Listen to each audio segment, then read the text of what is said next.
Hey guys, welcome to episode 10 of the Early Parenting Podcast. So today's episode is a little bit different from my bite-sized episodes that I've been bringing you. I'm going to start doing some monthly catch-ups with some amazing mums, some other specialists in the field of early parenting to chat about some topics that come up frequently in the world of early parenting. So to kick it off, I have been chatting to the amazing women who make up Lady Boss events, Amanda and Jess. And in today's episode, we're talking about the question that I don't know about any of you, but I obsess over this. Do I add another baby to the mix? I know personally, this is a discussion I have a lot with my girlfriends, so I wanted to have it with some girls who talked about it recently on their socials and found that their social media absolutely blew up when the question was asked on their Insta stories. So listen to today's episode to hear our point of view coming from three different women with different family situations and different parts of our adding to the family journey. And make sure you jump on over to either of our socials at Jen Butler Early Parenting or head on over to Lady Boss Events _ and let us know what your thought process is in all of this. Anyway, I hope you enjoy today's episode. Welcome to the Early Parenting Podcast, where we help you navigate the somewhat tricky world of parenthood so you can love the crap out of being a mum.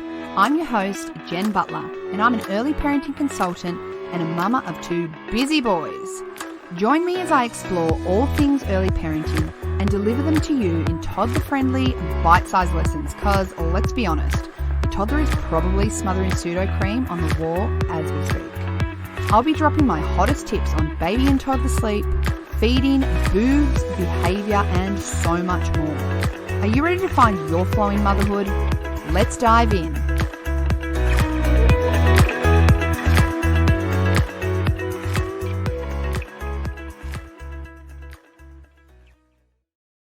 This episode is brought to you today by my free clean sleeping guide that I have on my website. You can access this baby at www.jenniferbutler.com.au. Now, guys, this guide is the first step I take parents through when I'm looking to help them improve their baby or toddler's sleep. You are literally getting free access to the first pillar of my CCC approach that I use to improve baby and toddler sleep.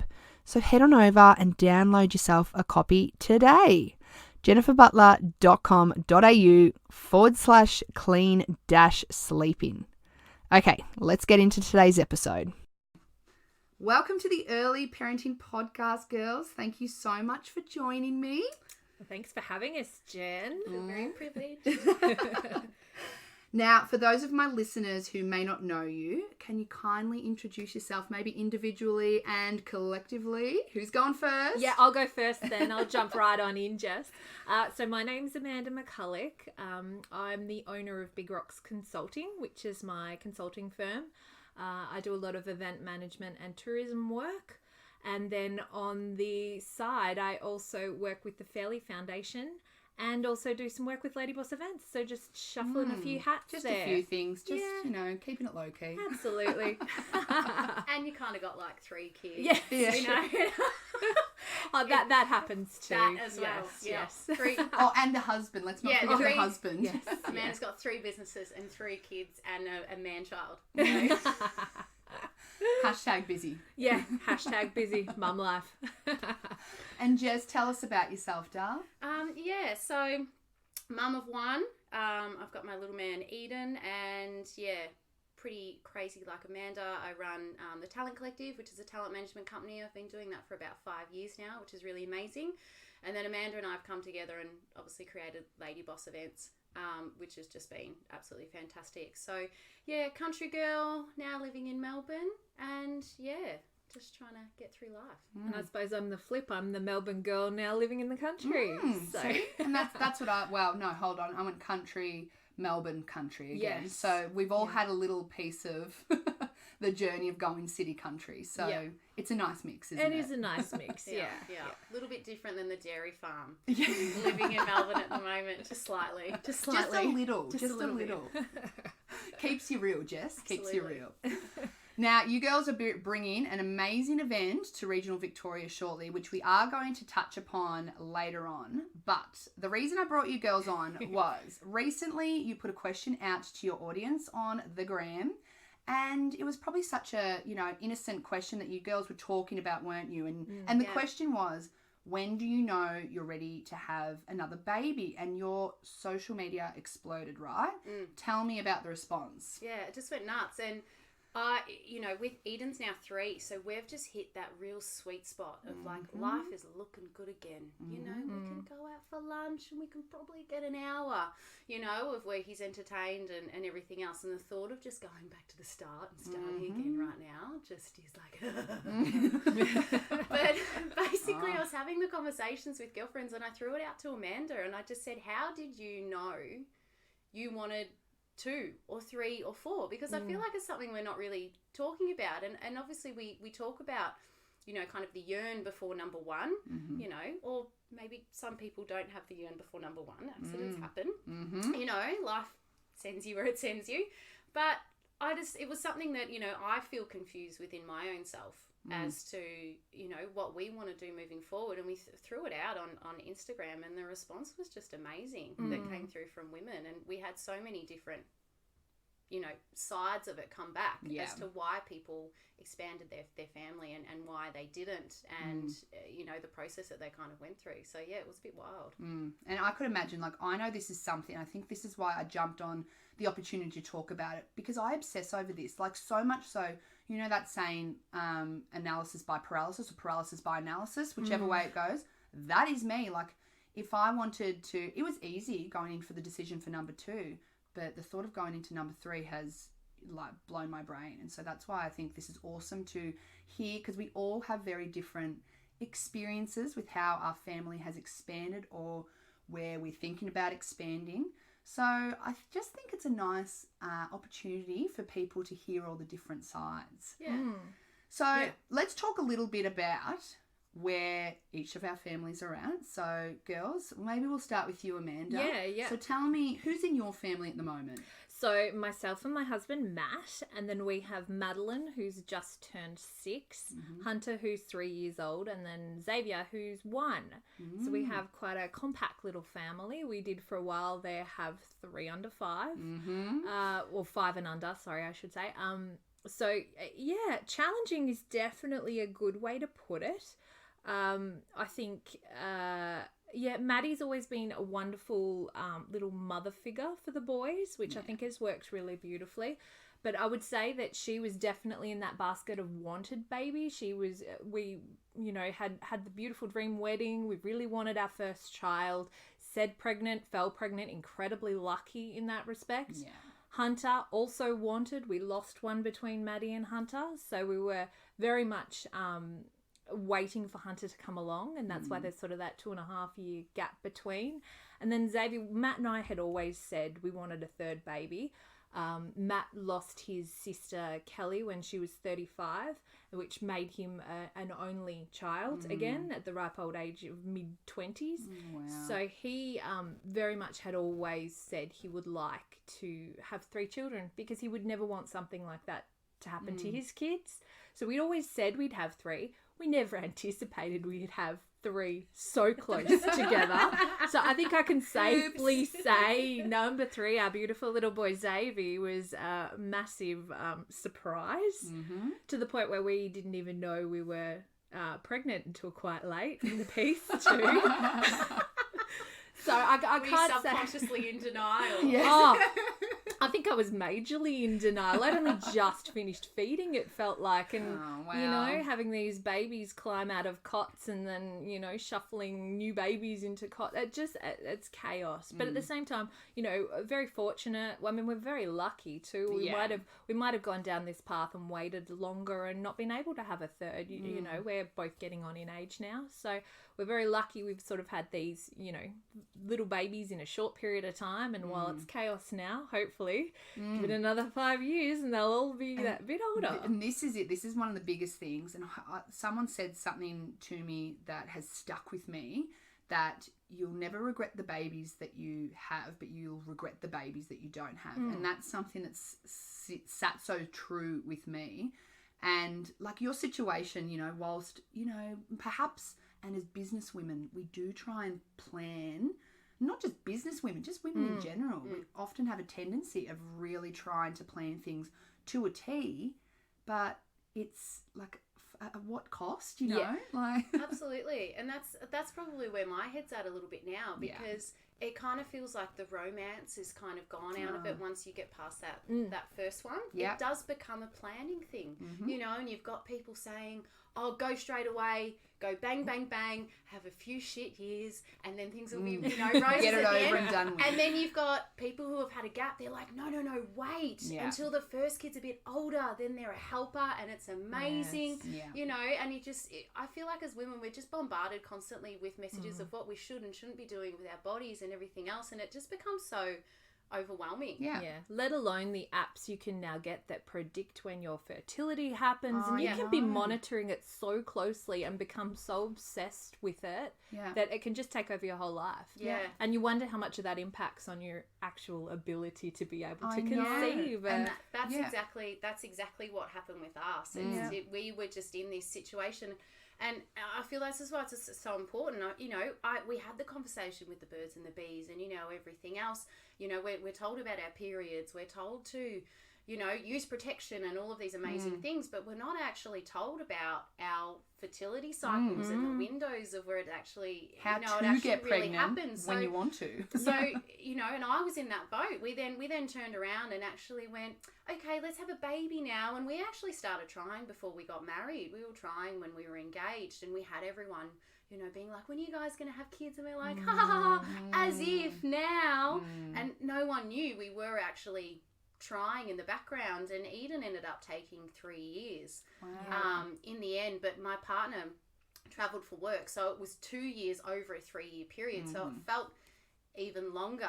And the failure that would just hit every time your period came. And then, you know, I had to start tracking everything and going through fertility testing and you know, and everything else, and finding out I was only dropping an egg maybe every second or so month, and, you know, all of these things which you just don't think about. You just think, oh my God, we can make a baby. And I'd love to go back to that naive time again and have it again, because you think every time you make love, you're like, we just made a baby. I know. It's so romanticized, isn't it? And then, as you said, the period comes and you're like, what? I'm sorry, I've spent my whole teen years preventing pregnancy, and now been hoeing everywhere. Now I want a damn baby, and what the hell? Like, I'm actually looking at it from a, like, how do I get pregnant? Tracking cycles, looking for signs of ovulation. Like, it is just... It's crazy, isn't it? It's amazing how the world turns and how, you sort of get to our stage in life, and that whole conversation is completely different to what it was when we were 15, 16 years old. Yeah, absolutely.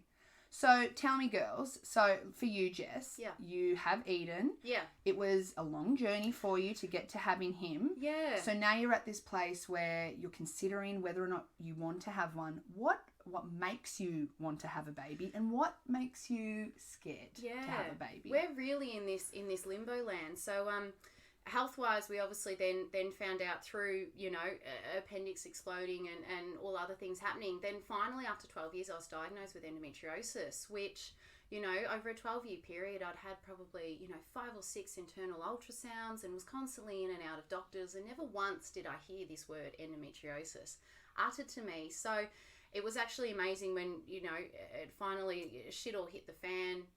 It was actually really great, because then we actually finally opened up to our families as well, you know, because they didn't know that we'd been trying, and we didn't want people to feel bad for us or sorry for us that it wasn't happening. And, you know, we're kind of getting the, when are we getting grandkids, you know, and all really well, you know, no one means any offense by it, but you just don't know what's happening in the background. So the amazing thing was, they went in, and my first surgery actually cleared a lot of it away, and we fell pregnant with Eden with the 4th month after my wow. surgery, which was just amazing. We were booked in for IVF. We'd already done, half of the checklist, which is just so demeaning for people going through that process. You've already gone through struggling to conceive, and then you've got a checklist you've got to tick off, which is including, counselling and all of these kind of things. And it's like, why do I feel like I'm being treated like a criminal just to try and, we wouldn't be doing IVF and paying $15,000 if we could fall pregnant, Yeah. So it was actually amazing. In the end, Eden ended up being like that beautiful, oh my God, I'm pregnant. Like it ended up being really amazing. So we're really, really grateful that we got to have, that natural experience in the end, which was amazing. But yeah, I'm basically in this situation now where my doctor's like, I want you done at 35 just because of what's going on within my body now. So I've got endometriosis, I've got adenomyosis, I've got massive fibroids in my uterus, and just cis city everywhere. So it's just hashtag cis city. So it's just, and I'm 34 now. So, I guess a lot more women, if I didn't have these health issues, I probably wouldn't be in this. What do we do? What do we do? What do we don't do? Because I'd be like, I've got some good years still ahead of me. I know we're all having babies later, and we're obviously pushing the envelope there a little bit, but I would feel like I had more time, but I feel like my time is coming up. Yeah. And it's just, it's I don't know, it takes the romance out of his head. Like, I feel like it's becoming like a calculated thing of like, oh, well, if we're going to have one, we better just have it now, and just get it done. But is that how everyone's having 2, 3, and 4? And that's why we threw the question out there, because I feel like so many people are in this conundrum. Yeah. What are your thought process? And I know personally that when I had Max, well, first of all, I will say that when he was born and I was having one hell of a time with him, I was like, he is the only child. I'm never having another child again. It was like just horrible. And then there was light at the end of the tunnel and things got better. And, we all know what it's like becoming a mum for the first time and being hit in the head with the sleep deprivation and all the things. And I remember feeling clucky, that yearning, that, just that feeling. About 8 months, I just remember being in the car with my husband and I was like, let's have another baby. And Ryan is just like, whatevs, yeah, cool. Like, whatever you want, babe. This is like, lock me in, baby, I'll be there. Should we jump in the back now? He's like, I know how babies are made. Let's lock it in. And so there is 2-year gap between the boys, like almost exactly. So that would have meant I was, I don't know, pregnant. Like Max was a little bit older than 8 months when I fell pregnant, but that's how it happened. So I got that yearning. Yeah, absolutely, I did. Third baby, it's like, it's a negotiation. As we're saying, it's I know I'm not done. I want to have a third baby, but it's this, paralysis by analysis that I'm like, oh, but when's the right time? I've got a business to run now. Ryan's a small business owner. When's the right time? And did you find that you start having the whole conversation about, oh, hang on, from 2 to 3, it becomes harder on holidays. We've got to put the new car seat in. All of a sudden, money becomes more of an issue. There's so many more factors that come with 3. You go from being able to politely look after each child to all of a sudden there's a third running around you're as a menace. I have always heard that. One of my dear friends said that going from 2 to 3 was the hardest because she has 2 hands. And so there was a hand or an arm for each child. Throw in a third. Well, what do you use? Your teeth? Yeah. Like, maybe. Yeah. I don't know. Can you? Are you allowed? Are you allowed to bite your children? Carry it like a lioness. You'll be fine. And we've got a lot of friends who are older, and the ones who have had 3 kids, they're like, mate, you just wait until sports and activities start. See, we're not even at that stage yet. Yeah, and they're like the entire weekend is like, it's like mapped to the second of like the drop off here for the soccer and the pick up there from the gymnastics, and then the party there, and then the other party over there, and then meeting at the third party, and then going to football. It just seems to be insane. Whereas, our parents, like, I don't really remember doing anything growing up. I just remember being at the farm and doing little athletics and then doing basketball. And, I don't remember kind of this flat out hectic social life and all of these commitments that we have now. I just don't really have memories of that, of our parents rushing around and dealing with that. So I don't know if that's something really new, and it obviously adds another layer of stress in terms of thinking of how many children you want to have. Yeah.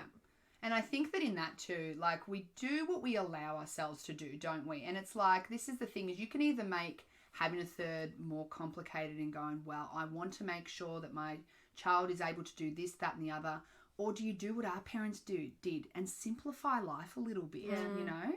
But this is all of the stuff that is in consideration. And like with you, Amanda, you were given the third baby, you know, whether you wanted to have a third, he came into your life a little bit more unexpectedly. What did you find most difficult, I guess, about bringing in that third? I'd probably say the most difficult part was definitely not when they're a newborn baby. And it might have just been circumstantial for us. So when Xavier was a newborn, while it was incredibly difficult, we had a kinder-aged child. So we were doing the, 8:30 to 2:30 with the pickups and drop-offs. And then a little 1 and a nearly 2-year-old running around. So poor Xavier, for the first year of his life, spent 90% of it in a capsule. Yeah. I would guess.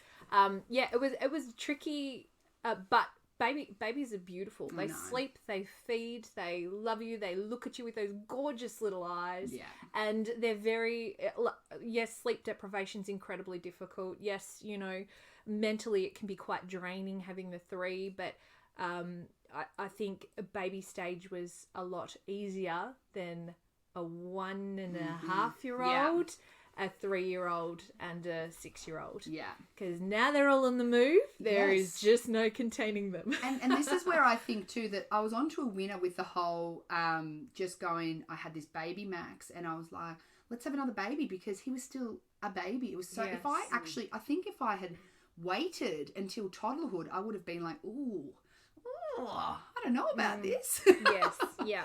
So, and I think that's what, like, the 2 boys, I mean, Max is 4, Ted is, 4.5, and 2.5, Ted is.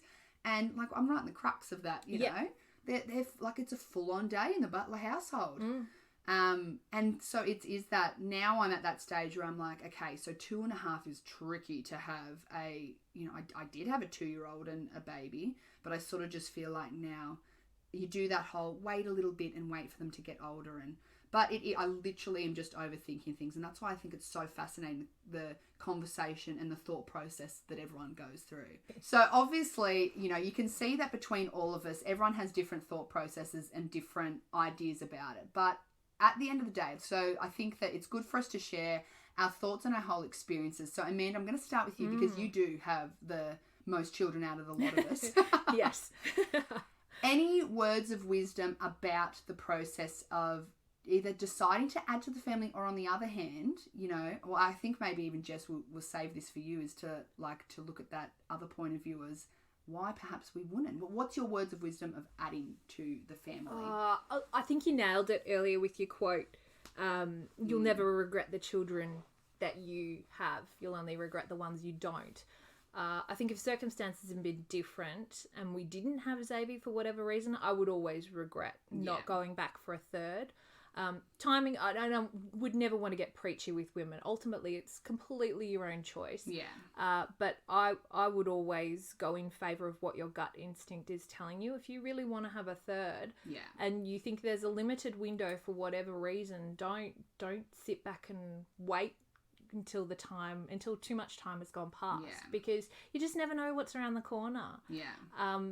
And my favourite thing at the moment, which kind of resonates really well with me, when you're in the throes of 3 children, I always come back to little people, little problems, big people, big problems. Yes, another brilliant quote. That just plays on my mind all the time, because while I'm in the throes of 2 little toddlers fighting over a toy, I just go, wait until they start playing Fortnite, and we've got issues around boyfriends, and we've got issues around wanting to get dropped off at nightclubs, and we're a long way away from that. But you just got to embrace the chaos of little kids and loving life. And I mean, we're all in the same boat. We're trying to build beautiful little people that are going to take on the world with kindness and really at the end of the day, that's all we can ask, is that we can, you know, have some lovely little people coming into the world. So beautifully said. I think yeah, and it is so true. At the end of the day, if you just keep it simple, stupid, God, we're just full of like philosophical quotes today. Yeah.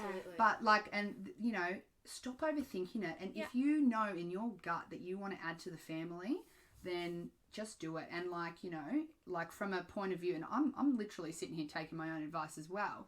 But, you know, yes, you can overdo like how to decide and when the right time is. Yeah. But like there is such an element of me that's like, oh, I just wish that, you know, I had a girlfriend call me recently and say, oh, I've got some news and this was not expected. And I was like, I'm envious of that. I'm envious of you, because it's just, it takes that, the bloody timing when to do it, like all of that out of it, and it's just the decision's made. Decision's made, absolutely. And I think that the more you overanalyze and overcomplicate it, the harder it will be for you to make that decision. Yeah, agreed.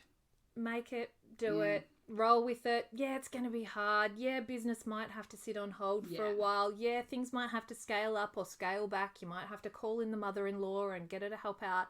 The end of the day, you can do it. We're all incredible people. Yes. And you got this one shot at life. Do whatever you need to do to make your family what you want it to be. Oh, preach, Amanda. Amanda for PM. I am feeling inspired and motivated. And I think I'm pregnant just I think talking I about am it. pregnant just listening to Amanda.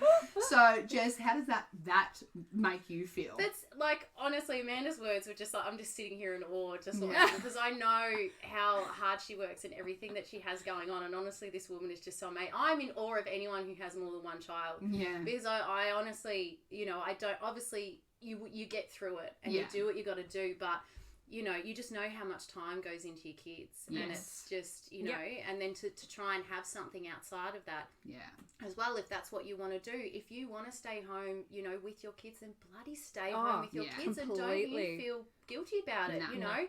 And if you have to go out for work, or you want to go out for work, don't carry that guilt around as well. Like I went through this so hard, especially when I had to start traveling around quite a lot with my business, because my husband travels for work already as it is. So, you know, it just adds that other layer of stress and guilt that just as women, we just don't. I know. We don't need it. No. We need to be kinder to each other. Yeah. And to ourselves. And to ourselves. And to do a bit better self-talk of, and like owning who you are as a person. And I will say, like I say to people, if, you know, like everyone has different experiences about what they do. And I say, I am a great mum when I am at home. I'm at home with the boys the bulk of the time. So, you know, Thursday through to Sunday.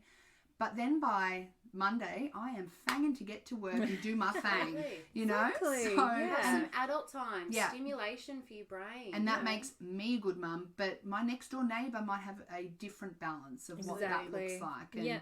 And so adding to her family might be completely different outlook and everything. So I think at the end of the day, it is such a, we are all individuals, and you have to look into your gut, into your soul about what do you want. And as you said, if you have got lots of other stuff going on and you're busy and all of that, it is about understanding that perhaps things will change, but it's also not forever. It is, sometimes we get caught up in that, especially these early years, like, oh my God, this is where we're at. And you can't actually see that things change and life gets easier. Life also gets harder in other ways. Yeah. As you said, little people, little problems, big people, big problems. And like, I always I love talking about this stuff, and I'll say, tell me what gets hard. And they say, parenting doesn't get easier. It just gets different. Yes. So, and I think that is, you know, just, it's good to understand that, and, you know, adding to the mix, it doesn't really, you're still going to have these problems, and you just have to find a way to move through all of these things. I think the only thing constant in parenting is change. Yeah. You know, and especially when you're going through, you know, you get to I remember like Eden was such an amazing newborn, and I remember in between the 6 and the 9 month stage, he just completely changed, and we literally wanted to go back and be like, can we send this one back and get the other baby? I just want a refund, if that's okay. That baby just back again. Can we just, you know, and he just completely changed. And that's when, you know, you get really confident. You're like, I got this, I got it all sorted out, and then literally they wake up the next day and they're a completely different little person, and you've got to start all over again. Yeah, Absolutely. you've got to relearn. And, obviously in my business, so much of it is about, teaching parents about the changes that are happening and how to adapt and all of those things, because they are forever changing. Yep. And, and it's a wonderful thing. I think sometimes we get a little bit worried about the change, but how cool is the change that's happening? Yeah. Like, they're learning more, they're developing, they're growing as their own little human beings. It's great. I know.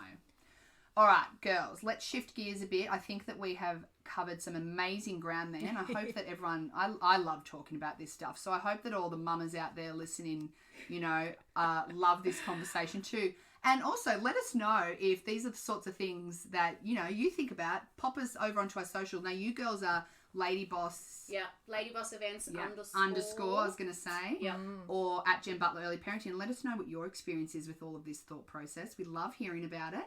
But let's talk a little bit, girls, about the amazing event that you are bringing to Regional Victoria in October. Yes. Yes. Well, we didn't even realise we actually celebrated our second birthday Oh, a couple of weeks ago as a business. You're terrible too. Someone else had to point it out for us, and that probably just shows how chaotic our lives are. But it all kind of started. So Amanda's best friend is actually my sister-in-law. So another one of those country things. Yes, of course. Everyone knows one another. everyone. Everyone knows everyone else. And Amanda was putting together a charity event, and I basically jumped on board and helped become part of that.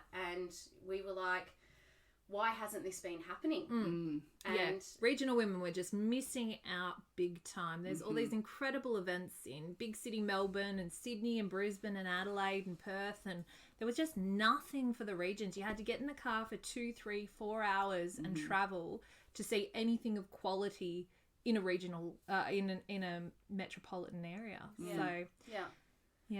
So Lady Boss, and it's pretty much our tagline is regional events for regional people, and we've got metro areas screaming, going, when are you bringing the event to us? And we're like, we're not. Get in the car and get out of your comfort zone and come to a town. We've had ladies drive from Adelaide to Shepparton, then Adelaide to Albury, and then Adelaide to Bendigo. So, and we had another lady fly from Cairns and come down to Shep for our last event. So I love that. Absolutely. Like, come into a regional area, spend your money in a regional town where people really, really need it. Businesses really, they really appreciate that. So that's what we're trying to do. We're trying to bring speakers to people instead of them having to travel into, capital cities to access that. And it's been absolutely amazing to see so many women get behind us, and we're just going to keep, we're getting back on the road again in 2020. And we'll keep getting the events back out there, and it's just been amazing to have so many people support it. And I know, as a woman living in regional Victoria, having an event like this is awesome. Like, to bring everyone, all of us girls back here, we're looking for something to do. We want to hear the people speak. We want to be a part of these awesome events, and to have something that is brought, especially we are so lucky that this event's going to be in Shepparton, which is literally my home of residence, well, half an hour away. But it is, thank you girls for thinking just about me. So tell us about the event that's coming up in October. Well, the day itself is so much fun, and we say grab your girlfriends, grab your sister, grab your work colleagues, bring your mum. You literally will enter the door, and we are going to blast 90s R&B at you. You are going to feel 16 again. Yes. Fat Man Scoop is going to be coming at you, and it's a great day. You have some cocktails. We have amazing activations that will be happening there. Ladies who have been before know we've even got a swing that ladies love to jump on. So there's always lots of little fun surprises that are happening, and then we really quickly go to the speaking section. And for us, it's bringing people into town who are not going to talk at you. Yes. And that's to the crux of our conversation we've had. Women are already preached to about what we should be doing with our bodies and what we should be doing with our lives and what we should be doing with everything else. So we want to bring a really diverse group of women in terms of their backgrounds and what they kind of bring in terms of, business and, TV and, building social media followings, how to start an app, how to do a podcast, all of these things that a lot of small business women in regional areas as well, it's a really good resource for them to draw upon. But at the end of the day, it's also just an amazing day out. So if you're just coming and just want to, engage with these amazing women and you just want a day out of the house with your mum's group, you just want to get away from the kids for a couple of hours, we're tailoring it to that as well as to the businesswoman who wants to actually have big takeaways and business ideas out of it. So really, and that's our intention. We want it to be for everyone. It's not like we're targeting mums necessarily. You might not even be a mum. You might just be a young girl who has an interest in coming along and seeing what the event's all about. Bring your mum along. We've had that happen before too. We've had lots of mothers and quite daughters. A few, actually. And Jen, we're bringing your mate to town. Yes, Miss Larinska Merrington. Yeah, so bringing Larinska from the Yummy Mummies, who is absolutely she's such hysterical. A hoot. So for anyone who doesn't know, I've been assisting the girls, Liz and Larinska, in the development of the Bub app. So I play a part as the resident early childhood consultant in the app, which has been such an amazing experience. And I was lucky enough to get to meet Larinska and do some filming for the app at her place. And I just remember being like, I just felt like I was sitting there with one of the girls. So I think she's going to be such an amazing speaker because she will make you feel that you are just sitting there with one of the girls and having a chat like we are today. Yeah, and absolutely. that, to me, I love that sort of forum. And that's what the day's about. If people haven't been to our events before, we've actually got 3 or 4 mics that are actually on the floor. So we're not sitting up there asking questions and going off on a tangent. You're actually in control of the day. So our speakers always have to be very brave because literally anyone can stand up and ask any question, and that's the beauty of it. We've covered topics from postnatal depression, trolling, cancer, endometriosis, and then we've spoken about how do I start a small business, how do I turn my side hustle and my passion into something ongoing, how do I build a strong online presence, all of these questions that have come from our audience. So really, our attendees drive the day. We're not in charge of the conversation, and it can get a little bit naughty. Bring it on. And I love that, like such a depth of things that you can be like, I want to hear the light-hearted side of things, but I also want to get some information that's going to grow me as a person or as a business or whatever that looks like. I think that's so fantastic. Yeah, absolutely. So we're doing a weekend of events this time. So it's actually kicking off on Saturday the 19th of October, and we're bringing the absolutely hilarious Shannon Kelly White from Shannon's Kitchen Australia. Bring it on. If you haven't followed Shannon on social media yet, you need to just jump across and get onto her channels. Hoot. She's great, isn't she? And she's an award-winning author, and her way with words is just amazing. So her book, Healthy Food You'll Actually Fucking Eat. Yes. Which is, like... no one wants to eat kale, and it's more about being realistic about, making choices. But one of the funniest things she's got on her story highlights at the moment where she reached out to her audience and got them to actually send in the worst things that their spouses do. And it's under spousal no's, and it is absolutely hilarious because reading through the list I was going tick, tick, tick, tick, and it made us feel not alone with the things that drive us crazy. Yep. Which was just amazing. And then Sunday's our big baby, as we always do. So it's Sunday the 20th of October, and we're bringing you 4 speakers over that day, which will just be amazing. So we'll have a bit of a health-focused panel with Tess Shanahan and Dr. Nat Kringoudis, traditional Chinese medicine. So we'll be speaking a lot about women's health and hormones and why are we stressed, and delving into a lot of those topics and then throwing it out to the floor. And then our second panel, we're kind of calling it a bit of motherhood mayhem, marriage, and making dinner, mischief, all of the M's, and that's with the amazing Larinska and Beck Juros will be joining us for that one as well. 2 amazing women who both have 2 children, both run businesses, and just have a really amazing story and wealth of knowledge to share for our audience to really draw upon. Yeah, well, it is going to be such a great event, and like that panel excites me because it's such a diversity, such a diverse group.